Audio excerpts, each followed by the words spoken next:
Notre prochaine intervenante est Nathalie Lelouel, qui est une des organisatrices du colloque.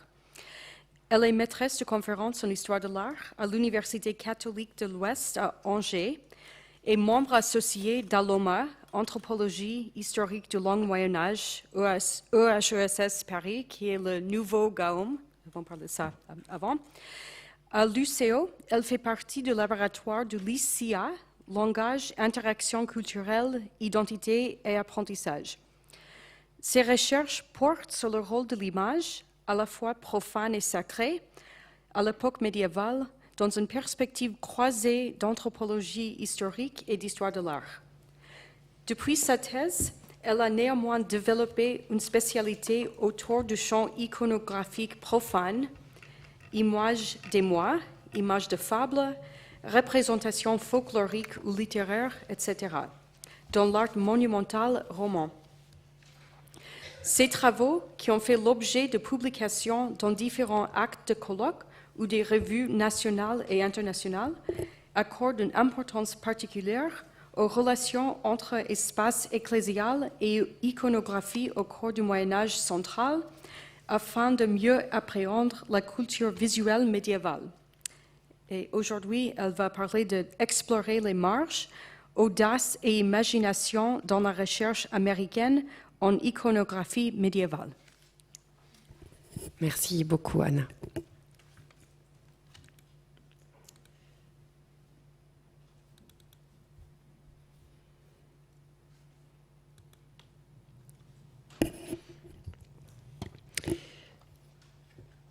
Donc, je vais moi-même terminer cette journée par cet exercice de poétique scientifique en vous proposant une réflexion sur l'influence de la recherche américaine sur mes recherches, sur mes propres études. Et en particulier, ma rencontre avec les écrits de Michael Camille. La rencontre avec le travail de Michael Camille, en particulier avec son ouvrage paru en 1992 et intitulé Image on the Age, The Margins of Medieval Art, constitue un moment fondateur des recherches que j'ai entreprises sur le répertoire iconographique profane à partir de mon doctorat en 2001. Mais d'autres rencontres ont constitué aussi des jalons essentiels de mes réflexions sur l'image médiévale. La lecture de l'ouvrage de Ruth Melinkoff, Vertin Demons, The Protective Power of Medieval Visuals, Motifs and Themes, paru en 2004 à Los Angeles, dans lequel elle se penche sur la fonction apotropaïque d'une grande partie du répertoire profane sur une large chronologie qui va du 7e au 16e siècle en est un. Ruth Melinkoff a tenté de donner à ce type d'image une seule et unique interprétation de lecture, oubliant souvent de prendre en compte le contexte de création des œuvres. C'est là la majeure critique que nous puissions lui faire. Néanmoins, l'ouvrage innove et demeure stimulant et percutant. Enfin, les travaux menés par Herbert Kessler, notamment sa réflexion sur la performativité des images, ont plus que largement infusé ma réflexion. Mais j'imagine que rares sont les chercheurs français spécialistes d'iconographie médiévale n'ayant pas été influencés par ces théories. Cette communication sera essentiellement centrée sur l'impact qu'a eu la découverte des travaux de Michael Camille sur ma recherche. Mais elle a aussi pour objectif de montrer comment tout un pan de la recherche américaine en iconographie médiévale s'est emparé de sujets largement laissés de côté par l'historiographie académique française. Comment s'expliquer cela ? Peut-être que la distance géographique permet un rapport moins affectif et désacralisé aux œuvres, peut-être aussi parce que la recherche américaine s'autorise davantage à sortir des sentiers battus, des modes de réflexion traditionnels. Elle est moins canonique et donc plus audacieuse, plus imaginative. Nous partirons donc de Michael Camille pour évoquer des noms, en plus de ceux déjà cités, comme ceux de Deborah Kahn, de Thomas Dale ou encore de Kirk Ambrose. Je pense que nous avons tous expérimenté, en faisant de la recherche, cette sensation à la lecture d'un ouvrage, d'un article, celle d'avoir envie de rencontrer en chair et en os son auteur et de débattre avec lui de sujets et d'intérêts artistiques et historiques communs. Michael Camille fait partie de ces chercheurs, des chercheurs disparus trop tôt, et je regrette beaucoup de n'en avoir pu le rencontrer. Son ouvrage « Image on the Age, The Margins of Medieval Art », qui a marqué le début de mes recherches doctorales, un ouvrage que je continue d'affectionner, a été traduit en français en 1997, 5 ans après sa parution à Londres. Il a été traduit sous le titre suivant « Images dans les marges, aux limites de l'art médiéval » par Béatrice et Jean-Claude Bonne. Il a été accueilli dans la collection Le Temps des images chez Gallimard, une collection co-dirigée par François Lissarag et Jean-Claude Schmitt. Cela n'est pas un hasard, que ce soit des membres du GAOM, qui a été largement cité aujourd'hui, qui aient contribué à faire connaître le travail de Michael Camille en France. L'approche anthropologique de l'image proposée par l'Universitaire de Chicago, qui reconnaît lui-même dans sa préface à l'édition française l'importance de ses séjours en France et notamment à Paris dans l'élaboration de son livre, ne pouvait trouver qu'un écho favorable chez des chercheurs comme Jean-Claude Bonne et Jean-Claude Schmitt. Un certain nombre de critiques ont été formulées à l'égard de l'ouvrage de Michael Camille. Cependant, il a eu l'audace d'intégrer au monde de la recherche académique un ensemble de thèmes iconographiques longtemps ignorés ou sous-estimés par les spécialistes de l'image médiévale, car considérés comme secondaires, voire fantaisistes. On a souvent assimilé à tort cet emplacement liminaire ou marginal occupé par ces images et leur rôle qui est tout sauf mineur. Michael Camille a ainsi ouvert de nouvelles perspectives dans le domaine de l'iconographie du Moyen-Âge et a renouvelé scientifiquement l'étude du répertoire profane. Bien que cela nous fasse sortir de la chronologie de ces journées d'études, je veux néanmoins rappeler que le livre de Michael Camille doit aussi beaucoup à l'ouvrage publié en 1966 par la chercheuse américaine Lillian Randall, conservatrice à la Walter Art Gallery à Baltimore. Cet ouvrage qui s'intitule « Images in the Margins of Gothic Manuscript ». Et le livre de Michael Camille doit beaucoup à l'introduction de cet ouvrage qui constitue un essai sur la question. Le reste de l'ouvrage de Randall correspond à un index de sujets iconographiques. Il s'agit néanmoins d'une des premières études sur le sujet.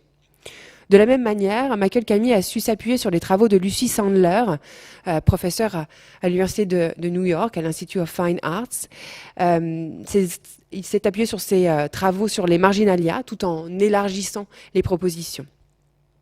Cependant, dans son livre, Michael Camille a dépassé le cadre des marges des manuscrits pour se pencher également sur le décor monumental des édifices ecclésiaux, analysant ce foisonnant répertoire d'images profanes de manière globale et non dichotomique.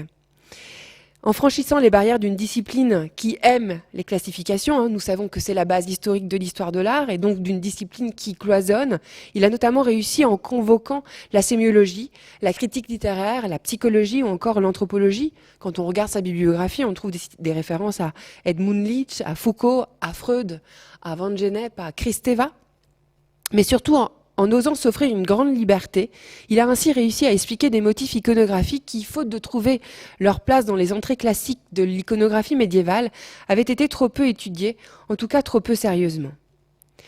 À la différence des précédentes générations d'historiens de l'art américains, on a beaucoup cité Meyer Shapiro, à l'exception en fait peut-être de son étude sur la croix de Roswell, ou encore de Robert Loomis, pour qui, au-delà des directives données par le clergé pour la réalisation des ensembles iconographiques de l'église ou du cloître, les artistes se seraient ensuite offert la liberté de remplir, selon leur imagination, les marges de l'édifice, c'est-à-dire les voussures, les ébrassements des portails, les modillons ou encore quelques chapiteaux. Michael Camille a réfuté à raison cette hypothèse. Il a été l'un des premiers à démontrer comment ces motifs iconographiques profanes, que l'on observe dans le décor monumental des églises du Moyen-Âge central, puis dans les manuscrits, n'ont pu se développer hors du contrôle du commanditaire, c'est-à-dire de l'Église, et ne sont en rien le résultat de la fantaisie de l'artiste. Tout au plus, elles sont, dans certaines circonstances, par exemple à la fin du Moyen-Âge, dans le cas des miséricordes, la marque d'une liberté de l'artiste acceptée ou offerte par le clergé. On peut également citer Bruce Melinkoff qui, sur ce répertoire d'images profanes médiévales, faisait également remarquer en 2004. Je vous mets la citation. The fundamental consistency of their appearance throughout Europe, through many centuries and in a wide range of media, indicates that their presence was not haphazard or casual. It was deliberate. It suggests a firm purpose of those portrayals. Even though their origins may have been forgotten, ancient pagan sources and traditions were gradually combined and molded into the forms that we see in the visual arts. They remained comfortable with Christian dogma and often joined it. Powerful proof of the importance of those portrayals lies in the surprising fact that there were virtually no attempts to remove them, not even the most frankly erotic or obscene. L'une des grandes nouveautés du travail de Michael Camus a été d'analyser ces images profanes, non pas comme des motifs isolés, repliés ou refermés sur eux-mêmes, qui ne fonctionneraient qu'entre eux ou pour eux, jouant ainsi une partition isolée, mais de les observer dans leur contexte et dans leurs interactions avec le texte, la page dans le cas des manuscrits, ou avec l'espace dans le cadre monumental. Sans doute guidé par une géniale intuition, il a aussi proposé une réflexion sur ces images en termes d'organisation spatiale, utilisant le concept de marge ou de périphérie pour les analyser et les qualifier par opposition au centre occupé par le texte ou le thème sacré. Ce sont des concepts aujourd'hui auxquels on est habitué, mais dans les années 90, c'était encore extrêmement nouveau en fait. Les historiens ont beaucoup travaillé sur ces questions de périphérie, centre, marge. Mais il faut se rappeler que le livre il est publié en 92. Les réflexions de Michael Camus ont ainsi trouvé un écho très fort dans le cadre de l'analyse du portail Saint-Ursin de Bourges qui a constitué le point de départ de mes recherches doctorales. Bien connu depuis le XIXe siècle, déjà remarqué par Arcis de Caumont ou encore Viollet-le-Duc, ce portail roman, daté du premier quart du XIIe siècle, a été cité tout au long du XXe siècle dans les ouvrages généraux d'art médiéval comme l'exemple type d'une iconographie profane présente au sein de l'Église sans qu'il soit étudié davantage. Dans la plupart des cas, seul le tympan, à l'iconographie à première vue si particulière, puisque sont combinés sur 3 registres un calendrier des mois, une scène de chasse à courre et des motifs de fable, seul le tympan d'ailleurs dans ses ouvrages généraux était illustré et non le portail en son entier. Il est même arrivé plus d'une fois que cette reproduction soit une photo du moulage de l'ancien musée des monuments français sans que cela soit même précisé. Ce qui posait encore davantage de problèmes pour la prise en considération du contexte monumental, tout comme le fait, juste au passage, d'avoir réalisé un moulage de cette seule partie du portail. Le livre de Michael Camus, mais également d'autres de ses travaux, ont donc donné de la légitimité à mes recherches et m'ont convaincu de l'immense intérêt du répertoire iconographique qu'il évoquait pour tenter d'appréhender et de comprendre davantage la culture médiévale. Un des premiers objectifs de mon travail a donc été de tenter de reconstituer le contexte monumental au sein duquel le portail prenait place. Tout comme cela l'aurait été fait sans doute beaucoup plus rapidement si un sujet biblique avait orné le centre du tympan. Le but était de comprendre dans quel cadre architectural il prenait place et de sortir d'une historiographie française qui faisait de lui un unicum et donc restait muette devant son originalité. Le portail Saint-Ursin de Bourges constitue en effet aujourd'hui l'unique vestige monumental de la collégiale éponyme disparue à la Révolution.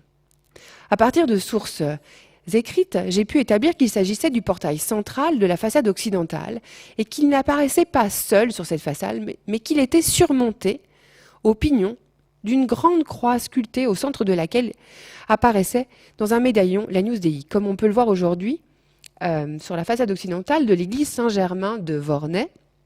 Probablement qu'en façade de la collégiale Saint-Ursin, on trouvait la même croix qui donc surmontait le portail qui est aujourd'hui conservé.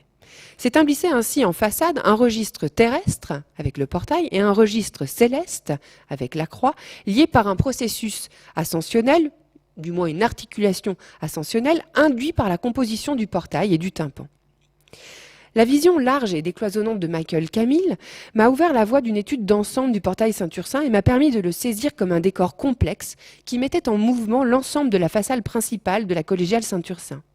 C'est là un autre des apports majeurs de son livre, celui d'avoir montré qu'à l'instar des marges du monde médiéval, qui selon ses propres mots était le siège de forces puissantes, une zone de transformation, les marges enluminées ou monumentales sont des espaces de mise en mouvement, de bouillonnement, d'action, de remise en cause, servant très souvent à mettre en valeur le centre, et donc le sacré, à le rendre encore plus signifiant, ou visant à conduire vers ce signifiant sacré. Bien que dans le cadre de la façade de la collégiale Saint-Ursin de Bourges, on ne puisse parler d'une organisation avec un centre et des marges, la croix du tympan n'occupe pas à proprement parler de position centrale, et le portail, dont c'est le tympan qui supporte l'iconographie profane, ne peut être qualifié d'espace marginal. En revanche, celui-ci occupe une position liminaire, puisque situé à l'entrée de l'église et hiérarchiquement inférieur par rapport à la vision christique du pignon. Bien qu'ordonnancé selon un schéma différent du modèle conceptuel centre-périphérie proposé par Michael Camille, on est face ici à un schéma ascensionnel avec un bas et un haut, avec la terre et le ciel. Les effets des images profanes sont les mêmes que celles identifiées par le chercheur de Chicago. Dans l'ouvrage de Michael Camille, dans lequel il faut quand même le souligner, le nombre d'exemples enluminés est bien plus important que ceux issus du décor monumental ecclésial, les pages qui m'ont le plus marqué alors que je commençais ma thèse et que j'ai maintes fois relues sont celles consacrées à la voussure supérieure du portail méridional de l'église Saint-Pierre d'Aulnay de Saintonge, datée des années 1120-1130, qui présente une succession d'animaux et de figures hybrides. Cette voussure, à l'inventivité remarquable, largement placée dans la lumière, domine et contraste avec la représentation répétitive aux voussures inférieures des vieillards de l'Apocalypse et de figures identifiées aux apôtres et prophètes, soutenues à l'intrados par des danseurs et athlètes. La voussure interne présente quant à elle, au sein de médaillons formés par des rinceaux végétaux, des griffons et des êtres hybrides. Si son interprétation globale du portail sud d'Aulnay aurait mérité d'être approfondie, les pages sur la voussure supérieure m'ont guidé dans l'analyse d'une des parties les plus complexes du tympan saint-ursin, celle du registre des fables. Elles m'ont aussi guidé car elles analysaient ces motifs profanes en rapport avec les figures bibliques qui leur sont juxtaposées et mettaient en évidence le soin porté à ces figures animales et hybrides à qui on peut attribuer tout sauf un rôle marginal. Michael Camille écrivait ceci. En réalité, les animaux d'Aulnay ne sont ni des décorations dépourvues de signification, ni le reflet d'une culture populaire extérieure à l'Église et à laquelle le clergé aurait été étranger. Les lettrés latins participaient à une culture plus vaste qu'on ne le croit communément lorsqu'on sépare le religieux du profane. Le renard, l'âne, le loup et le corbeau d'Aulnay renvoient aux animaux de la fable populaire, mais aussi à leurs équivalents monastiques. Ils n'illustrent pas un récit ou un texte particulier, mais leur montage rappelle les fables parodiques qui circulaient dans la tradition orale. Ce registre des fables du portail Saint-Ursin est en effet le reflet de la culture savante, celle des clercs, et de la culture populaire, ou folklorique, si je veux être tout à fait respectueuse de mes connexions gaomiennes. Il reflète un de ces espaces de superposition entre les cultures médiévales, alimentées ou fondées sur l'oralité. Ces images de scénettes animales ont été choisies par l'Église, ici les chanoines de Saint-Ursin de Bourges, car ils savaient, entre autres, que ces motifs, placés à l'entrée de la collégiale, parleraient plus directement aux fidèles non lettrés. Ces motifs permettent une communication visuelle plus directe avec les fidèles à travers le vecteur de l'oralité. Le savoir oral devient ici une image de pierre. Cette importance de la prise en compte de l'oralité dans une recherche de réception du décor est clairement mise en évidence dans le travail de Michael Camille, pas seulement dans le livre que j'évoque depuis déjà plusieurs minutes, mais aussi dans une autre production dont le contenu théorique a été marquant dans mon processus de réflexion. Il s'agit de son article « Marks and Meanings Towards an Anti-Iconography of Medieval Art » qui a été publié en 1993. Il y développe notamment l'idée que les images romanes, à l'opposé des structures plus systématiques et littéraires des programmes de la sculpture gothique, parlent à des groupes différents et multiples simultanément, et qu'elles sont donc plus proches du domaine de l'oralité que d'une culture écrite. La frise des fables du portail Saint-Ursin est un registre volontairement ambivalent. Et cette question de l'ambivalence du répertoire profane, Michael Camille insiste beaucoup dessus. Dans certains cas, il parle même d'ambiguïté, mais pas ici. Je préfère au terme d'ambivalence celui de polysémie. Mais derrière ce mot, Michael Camille vous souhaitait dessiner toute la potentialité de telles images, leur capacité de transformation, leur plasticité, leur versatilité. Ce sont des images dynamiques qui créent plusieurs niveaux de lecture. Les fables de Saint-Ursin participent à l'élaboration d'un sermon moralisateur par les vices que ces fables évoquent. Ce sont de véritables exemples de pierre utilisés ici pour convertir en faisant rire, comme les animaux d'Aulnay. Mais elles entrent également dans un discours politique lié au contexte local, la critique très probable de l'école cathédrale, et lié aussi à la ville en mutation au XIIe siècle. Ce rôle idéologique et politique de l'iconographie profane, Michael Camille l'a aussi très largement mise en évidence dans son livre sur le fameux psautier Luttrell, ce manuscrit anglais du deuxième quart du XIVe siècle dont il a renouvelé l'étude. Un travail qui a été publié en 1998 et qui reste un modèle du genre. À la suite de Michael Camille, d'autres chercheurs américains ont travaillé sur le répertoire iconographique profane. Sans pouvoir développer davantage l'importance que leurs productions ont eue sur mes travaux, je veux néanmoins citer les études qui ont été majeures dans ma réflexion. Tout d'abord, l'article de Deborah Kahn qui a été formée au Courtauld à Londres, mais qui est depuis de nombreuses années professeur associé à l'Université de Boston. Cet article aborde les représentations en lien avec la littérature chevaleresque et en particulier la geste rolandienne. Un article qui a été publié dans les cahiers de civilisation médiévale, une revue aussi très importante pour ses échanges entre France et États-Unis, publié en 1997. Je voudrais également évoquer les recherches sur les motifs de monstres et d'hybrides. Tout d'abord, un article de Thomas Dale sur le cloître de Cúcha, intitulé Monsters, Corporeal Deformities and Phantasm in the Cloister of Saint-Michel de Cúcha, publié dans The Art Bulletin en 2001. Mais surtout, l'ouvrage de Kirk Ambrose, The Marvelous and the Monstrous in the Sculpture of 12th Century Europe, publié en 2013. Il a su montrer toute la complexité et la pluralité polysémique de cet univers du monstrueux et de l'hybridité qu'on ne peut tout entier enfermer dans une interprétation négative en s'attachant lui aussi à les étudier, comme l'avait fait précédemment Michael Camille, dans leur contexte et en fonction des commanditaires et des questions de réception. La recherche américaine dans le domaine de l'étude de l'iconographie profane a donc été très largement précurseur. Il suffit de regarder la bibliographie anglophone sur le sujet. Elle est impressionnante et bien plus importante que la bibliographie française. Les études scientifiques sur ces questions en France sont arrivées plus tard, et bien que plus nombreuses depuis 20 ans, elles restent un champ à part et sont encore parfois regardées avec une sorte de suspicion, n'étant pas frappées du sceau de l'autorité des études bibliques. L'objectif de cette communication a été ainsi de montrer la manière dont une partie de la recherche américaine en iconographie médiévale a permis de sortir des sujets traditionnels et a su faire de l'image médiévale un objet vivant, culturel, historique et anthropologique. J'évoquais en introduction l'influence des travaux d'Herbert Kessler sur mes recherches, bien qu'il n'ait pas écrit jusqu'à très récemment sur l'iconographie profane. Nombreux sommes-nous à avoir été influencés par son approche des images et sa capacité à théoriser la représentation visuelle médiévale. Mais en guise d'ouverture de conclusion, je voudrais terminer cette communication en évoquant un de ses articles récents, publié dans les Codex Aquilarensis en 2017 et qui s'intitule « From Vanitas to Veritas, the Profane as the Fifth Mode of Romanesque Art », dans lequel il se penche sur l'utilisation de motifs profanes au sein de l'Église. Il y propose qu'un certain nombre de ces images, en particulier celles visibles à l'intérieur de l'Église, constituent le moteur ou des activateurs d'un chemin spirituel et eschatologique que le fidèle doit emprunter. Se basant sur le modèle augustinien des 4 sens, il propose d'ajouter à celui-ci un 5e, correspondant à un processus mental et somatique dans lequel ces motifs profanes prendraient toute leur place. Je vous lis la citation.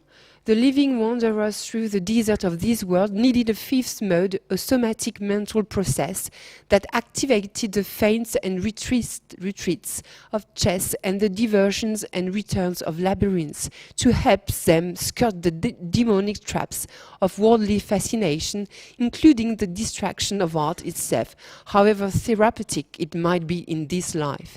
Heaven has no human-made images or objects. After all, it is veritas. Bien que je ne sois pas entièrement d'accord avec lui, car il accorde un peu trop systématiquement, à mon avis, un sens moral à ces motifs, une ornière dans laquelle Michael Camille n'était pas tombé à raison, il attribue en revanche à ces motifs un pouvoir de mouvement, de déplacement sur les fidèles, approfondissant une idée déjà esquissée par le chercheur de Chicago. Cette proposition stimulante offre une nouvelle approche de ce répertoire sur lequel je me suis déjà largement penchée et interroge ma vision pour permettre de l'approfondir encore davantage. Cette proposition montre encore une fois la force théorique de la recherche américaine en iconographie médiévale et sa capacité à se saisir de tous les sujets, des plus traditionnels aux plus complexes. Je vous remercie.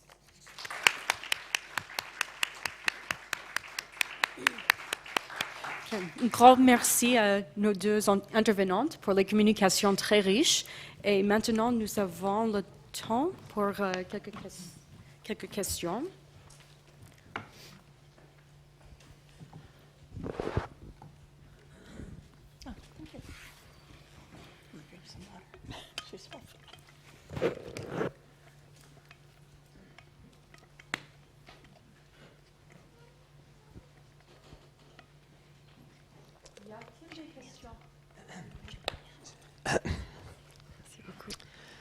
Ma question s'adresse à Nathalie Luel. Merci d'abord pour votre intervention.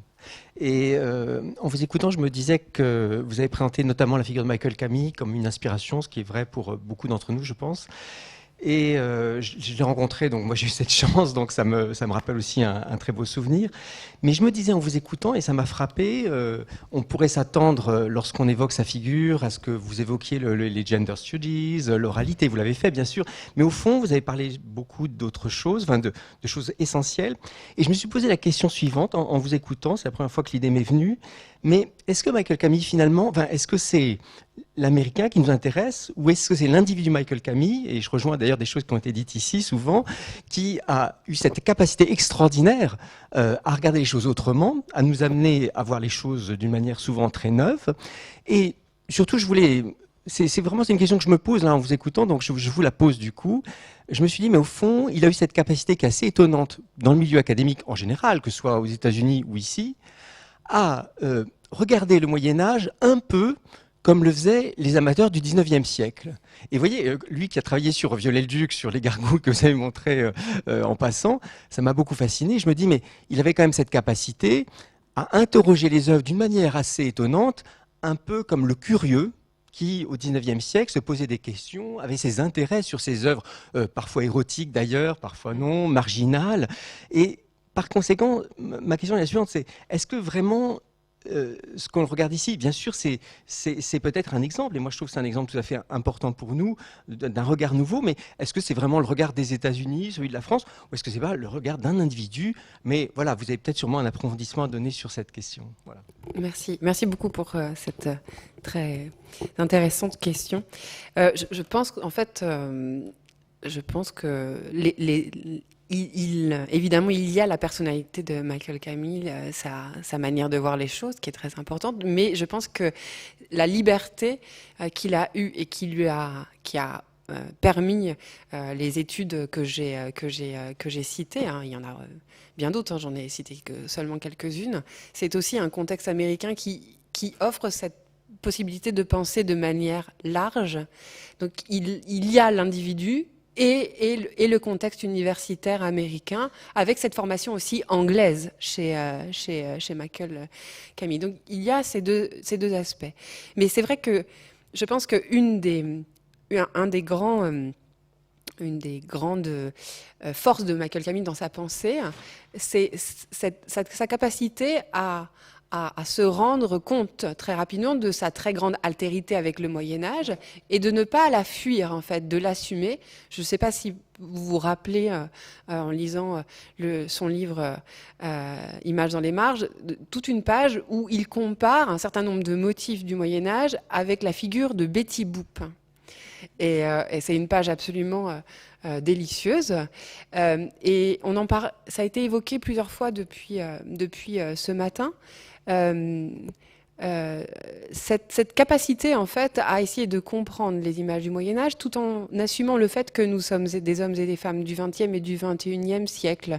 Et je crois que c'est une de ces grandes formes, et c'est aussi pour la raison pour laquelle ensuite il allait vers le médiévalisme, le travail sur les gargouilles de Notre-Dame de Paris. Donc pour revenir à votre question, il y a l'individu, les choix qu'on fait qui sont inhérents à notre personnalité, mais je crois vraiment néanmoins que le contexte dans lequel il a étudié et dans lequel il a ensuite pu réfléchir lui ont donné les possibilités qui ont abouti à ces intuitions ou ces propositions novatrices.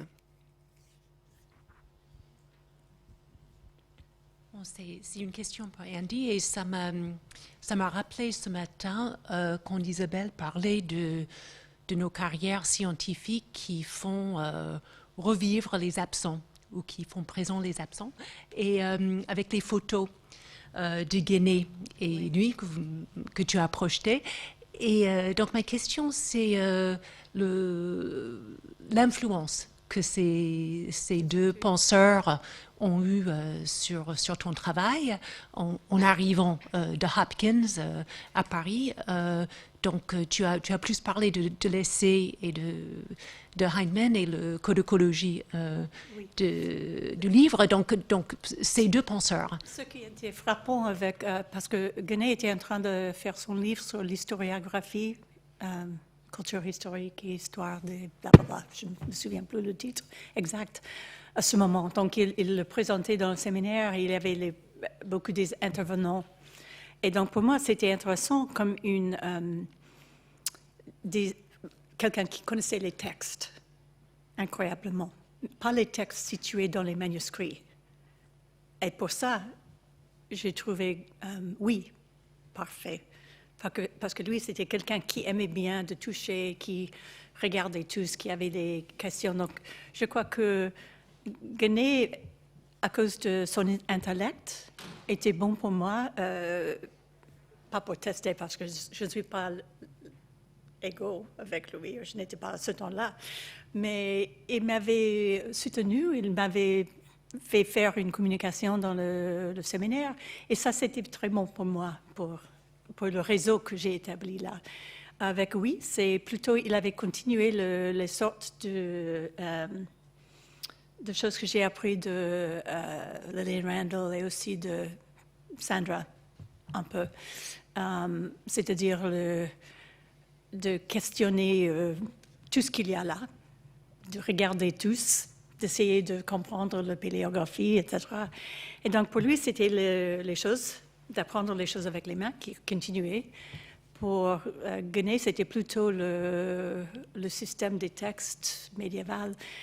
Mais ni l'un ni l'autre s'intéressaient aux images. Et donc, c'est là que j'avais mon petite expertise et que j'ai essayé à insérer ce que je faisais dans leurs équipes et leur groupe, et aussi d'essayer de les convaincre que les images portaient l'information qui peuvent même aider l'étude des textes.